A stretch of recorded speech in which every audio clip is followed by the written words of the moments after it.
The United States has announced that it will ease travel and trade restrictions with Cuba immediately, implementing last month's agreement to begin normalizing ties with its Cold War-era foe.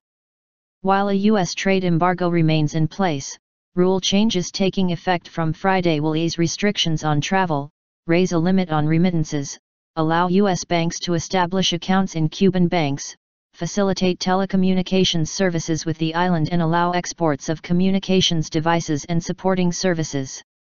These changes will immediately enable the American people to provide more resources to empower the Cuban population to become less dependent upon the state-driven economy, and help facilitate our growing relationship with the Cuban people, White House Press Secretary Josh Earnest said. U.S. President Barack Obama and Cuba's President Raúl Castro announced their historic agreement on December 17, opening the way for a reconciliation after more than 50 years of hostile relations. The deal was the product of 18 months of secret talks that culminated in the exchange of imprisoned spies and release of Alan Gross, a U.S. government contractor who had been imprisoned in Cuba for 5 years.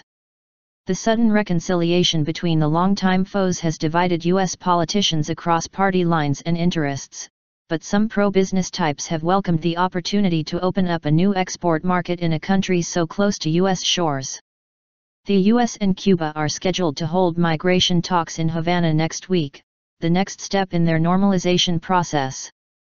Roberta Jacobson, the top U.S. diplomat for Latin America, will lead the U.S. in the talks, and her visit will mark the highest-level trip to Cuba by a U.S. official since 1980.